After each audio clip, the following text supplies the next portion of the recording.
Hey everybody, I'm here with a quick video on Diddy in this trial. Listen, the thing is heating up, it's going to be smoking hot. This trial, to me, I really think is going to be a whole complete circus. Listen, they learned today, Cassie, she got to do this. Cassie is their star witness. So initially, the prosecution team was asking, can we ask Cassie because she is pregnant? During the questioning, is she okay? Because she needs to go to the bathroom. So the judge just said, you know what, listen, we ain't doing all of that. But what I will do is I will just take natural breaks every 90 minutes. So if Cassie got a tinkle in the midst of her testimony, she better hold it and look at that watch of hers and see when the 90 minutes in the break is about to approach. But listen, this ain't really about Cassie. This is about victim number 5.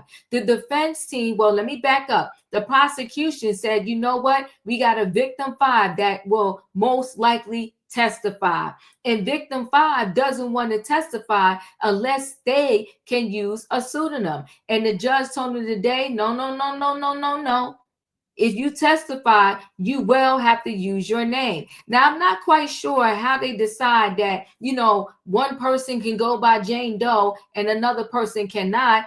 I don't know how they come to those conclusions, but for whatever reason, victim number 5, if they're going to testify, will have to say their name. Now, listen, victim number 5 was allegedly kind of a surprise to the defense team. And why am I saying a surprise? A surprise because they're like, what y'all talking about, victim number 5? Well, last month, apparently, the prosecutors kind of buried victim number 5 information in a pile of discovery stuff. But I say this, shame on the defense team.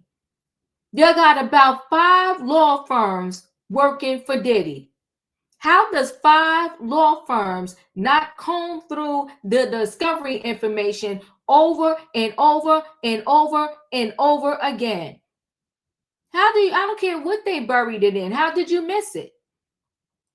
They should have paralegals. Diddy got the money. Listen, he might as well spend all the money because if he goes to jail for the rest of his life, he ain't going to be able to spend it in jail. And if he gets out and he spent all his money to get out, then good for him.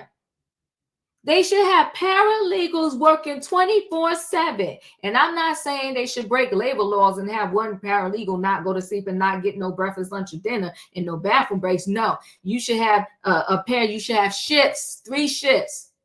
Some paralegals working 7 to 3, the next set 3 to 11, the next set 11 to 7 in the morning, okay? And you look through that stuff over and over and over and over again. And if I was the attorney, I'd be like, text me, call me, wake me up out of my sleep if you find something in this discovery information that you think is important that I might have missed. And while they was digging through it, they could have been like, oh, did y'all know about victim 5? And they could have woke all the lawyers up. Wait, hold on. There's a victim 5. There's no excuse for anybody on Diddy's team not to know something. They better get it together. But you know what? Diddy is so used to, in his past, before this criminal case right here, he was used to, he can sit back. They call him up, Diddy so-and-so trying to sue you, but we're going to take care of it. And Diddy go on about his life, and it was taken care of. Oh, Diddy, you was charged with this. We're going to go down to the courthouse. You're going to do some community service, pick up some garbage, or have somebody pick up the garbage for you. You're going to pay a fine and go about your life. And Diddy went on about his life. He became a bad boy and allegedly a monster because there were so many people that facilitated his bad behavior. So he was just used to lawyers taking care of it for him, and it really got done. So that's why Diddy is asleep on his own job right now. He's not even prepared to save himself because he's used to hiring people and they get it done. Well, Diddy, if you got some people that watch the Diva, I hope they tell you, you need to wake up. You are paying multiple dollars into the tune of millions to all of these law firms and consultants that you have on your team, and somebody has the nerve to say that the victim number 5 is buried in a mountain of evidence and they didn't see it, they get an F if you ask Diva. But let me go ahead and share the screen so we can get more into this story.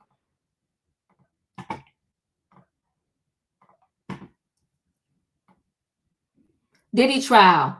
Prosecutors reveal victim 5. They might testify. The list of alleged Diddy victims involved in the sex trafficking trial is expanding because we learned the feds also have a witness they're calling victim 5. Prosecutors buried the evidence of a 5th alleged victim in legal documents last month, but victim 5 just came up in court Friday as Diddy trial proceeds. Now the person identity is still unknown, but that could change soon because Judge Arun ruled Friday victim 5 will not be granted anonymity in the trial. And like I said, I don't understand the reason behind why some can go as Jane Doe or John Doe and others cannot. According to the documents obtained by TMZ, the feds appear to be introducing this potential witness as evidence Diddy committed an act of sexual misconduct in the past, which he's not being charged for in this criminal case. Diddy's legal team tried to keep this alleged victim story out of the trial, but Judge Arun is willing to allow at least some of the testimony.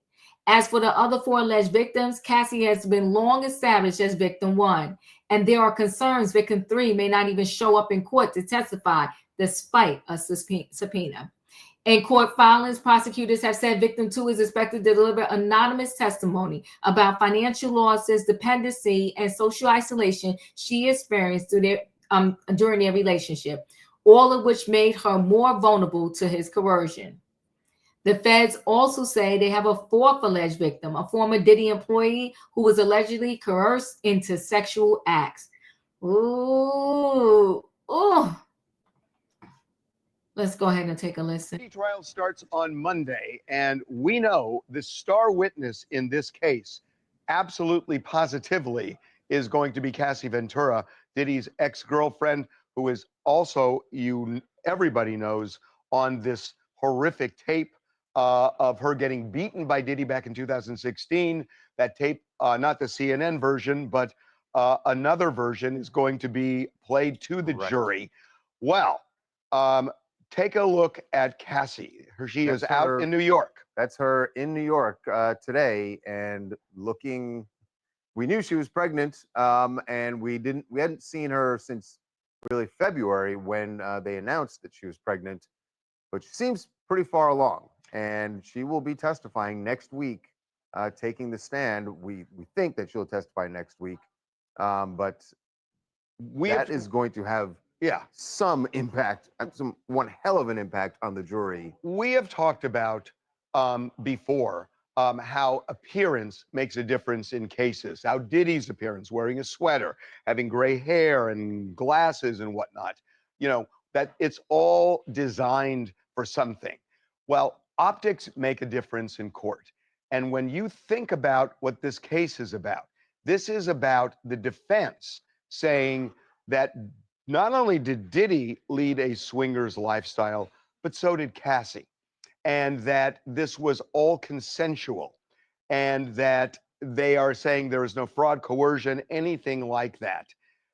When you look at Cassie getting on the stand, the jury is going to have to reconcile that image with the description or the picture that the defense is painting. Well, and also they're going to hear her side of the story as she looks like that, and she's going to be telling, if she's refuting Diddy's version that that was their lifestyle and that it was all consensual, I would imagine she's going to say some version of, I wanted out and I was just afraid to leave. Well, by the way, in a way, we already know what Cassie is going to say because she filed a lawsuit. Right. And she laid it out in great detail. Right. And said that there was fraud and coercion and force in this situation. And, looking the way she looks, it makes a big difference. It's more believable. And what will be most interesting to me is how they handle cross-examination, right? I mean, the Diddy's defense team does have to paint her as part of a consensual swinger-style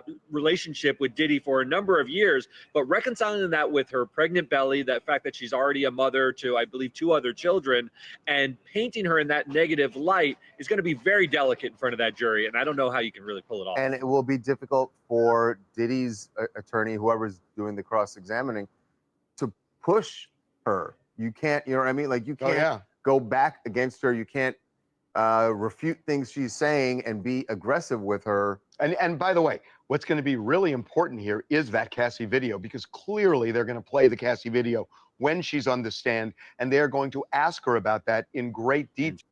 This them playing that Cassie video of her being beat, I really think that's what's going to sink Diddy. So imagine a pregnant woman on the stand, and if I was her people, I'm advising her, I would make her look very dainty, very I'm trying to find the right words to use as a pregnant person.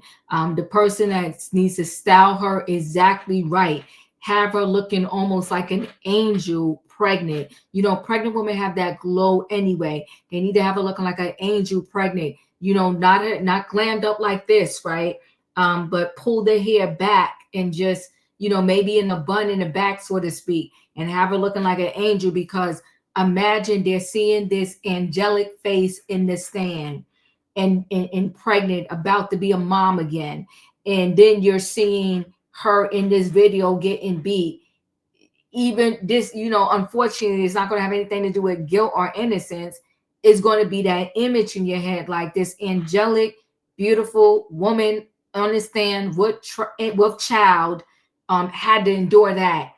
This video is going to sink Diddy. Let's continue. Listen. She is going to tell her version of. We know that Diddy has said all along that it was not about forcing her to stay. This wasn't a freak off situation. He said that they had an argument about her finding another woman's number on his phone. Now, if she refutes that, how are they going to challenge her? Right. Because that's going to be optically a very difficult situation for the defense. You know, Harvey, I've been thinking a lot about it. I wonder if the defense team will actually just take a pass, let her give her direct testimony and move along pretty quickly, because there's other witnesses that they'll be able to be more aggressive with, maybe, who take the stand than Cassie.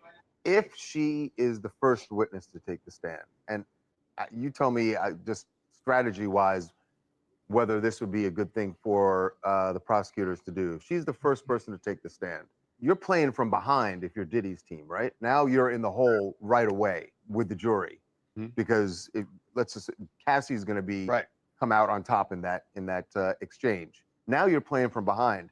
Does it make more sense as the prosecutors to have her go first, a strong leadoff, or do you wait a couple of witnesses and then bring her in? Well, they've said they are going to call 2 minor witnesses and then another witness. So I'm a little surprised that they're calling 2 minor witnesses first, not underage. They're just talking about people who are not central to the case. Right. I don't know who they are. In fact, what I'm told is neither does the defense. They haven't revealed it yet. Now, that may have changed, and I don't know, but because at some point they've got to give notice of who is taking the stand. Look, I mean, Cassie is everything in this case, and she sets it up. So would you start with her if you were? I thought they would start. I thought they would start with her. I mean, I thought out of the box they would start with Cassie, because she can tell a complete story. Everybody else, in a sense, is additive. Now, there's something else. Speaking of ex-girlfriends, there are 3 ex-girlfriends. One is not cooperating, and the prosecution, it seems, is having great difficulty getting her to come to court to testify. They have described her. They've said this is victim 3 in the indictment, and she is. We know an ex-girlfriend. Know that she's an ex-girlfriend. Right. And there was a whole exchange about her in court this week where they said we're having trouble getting her to come in. That she has some conflict. She's got things going on in her personal life, and it was described by the government as almost like she wants to be here, but we're not sure we're going to be able to get her here. We're talking to her lawyer. And they didn't say it in those words, but our sources are saying she has been uncooperative from the get-go, and did not want to testify. And I'm just finding this really fascinating, because what are they going to do on Monday when they deliver opening statements? Because an opening statement is when you lay out the case. You're going to hear from so-and-so and so-and-so and so-and-so. So the question, are they going to reference this woman if they can't deliver? Because what you don't want to do... Well, they have to reference her. She's in the indictment as victim three? Are they can't just ignore one of the victims that they put in the indictment? They I mean, could. the defense would tear them apart if they don't. Well, they could. The defense isn't going to say they didn't mention another alleged victim. So I don't think the defense is going to say that if they don't reference it. But I don't see how they reference it unless they have a lock that she's going to show up. Because if she doesn't show up, it's a problem. Yeah, and it's a devastating development for the prosecution because remember that first indictment they brought just had Cassie. It had victim number That's one, right. and they've sort of That's right. cobbled together They a added case two, and where then they've they added one. Right, and they've added them because they knew they needed to bolster their case beyond Cassie because he can always say I was in a long-term relationship with Cassie. They needed more people, and so this is a critical piece of the prosecution's case. To have that witness potentially not show up is a devastating blow for them. Hi, my name is Maritza. I'm from New York City. I think the defense team has their job cut out for them. Watching Cassie on the stand, tears probably coming out of her eyes, pregnant. It's hard not to see him as a monster, especially after watching that video. I think that the defense team needs to show a lot of footage, maybe pictures of them and happy moments to show that this was like a relationship. She didn't leave because she was in love. That's the only way they can go because they cannot put pressure on her. She's pregnant. They will look like a monstrous team altogether. It is going to be, this is going to be Quite the tap very dance. delicate. It's going to be very delicate, but I think that's why he wanted a team of some females on the team, Diddy, because definitely a female needs to cross-examine her, if you ask me, versus one of the male lawyers on his team. It's going to be very sensitive, right? Because you figure she's pregnant. We got the beating video, and you know, tears move everybody, but tears from a pregnant woman. And like I said, if the defense team is smart, they will make sure that she comes through that door looking so angelic, so vulnerable, so to speak. You know, and then just the appearance, and then her testimony, then her tears, and then that she's pregnant, is all going to work in their favor, and it's going to work against the defense side. So the defense side has to figure out a way to question a pregnant woman, not just any pregnant woman, but a pregnant woman where they have a video of her getting a vicious beat down by the client that everyone is seen as a monster. So how do you do that? It can be done, but you got to be very strategic and asking other questions, and the way you the questions come out of your mouth, it's going to matter too. So I hope that defense team is ready. You got to be aggressively soft, if you understand what I'm saying, when you ask a question, and you got to offer her all kinds of like, you know, just saying like, you know, would you like some tissue to wipe your tears? Do you need me to give you a minute? And then you let her answer. And you say, you know, thanks for your testimony. I'm so sorry, but I got to ask you these questions. Did you ever love Diddy? Did you ever consider him your boyfriend? Did you ever tell any of your friends that he was your man? Y'all was in a relationship? Did you accept birthday gifts, Christmas gifts from him? Did he ever give you anything on your birthday, on Christmas? Did he buy your mother, your father anything? Your aunties, your uncles? Did he give you a car? Where did you live at when you and Diddy were together? He was kind of forcing you to do these things. Did you live in your own home? Did he force you to stay in the house with him? Did he have a bedroom in his house for you, and were you locked in there? Or did you have your own place with a key? Or you had your own place? Can I just ask you, did he have security outside your door? And he had a lock on that door, and he had to come, and our security had to let you in and out? Or were you free to go in and out? Did you ever drive yourself anywhere? When you drove, was it your car you purchased, or did he purchase you a car? To your knowledge, did he have a track on the car? You understand what I'm saying? You got to be soft, peak. Your tone got to be right. And you got to have questions, leading questions where the person will naturally start to speak in. And it got to be rapid fire questions in a soft and pink way. But you got to ask them soft and pink. Then you got to be like, did you ever have sex as boyfriend and girlfriend, and did you enjoy it? You gotta, because the whole defense side is trying to act as if or say that, listen, this was a volatile boyfriend girlfriend relationship. So that's why you gotta slide them questions in. You gotta slide them in. And the prosecution, they gotta do the same thing. They gotta ask before the defense acts. I asked you this. Why didn't you leave? And then she got to tell all the times where she did try to leave, but then his people came and forced her back.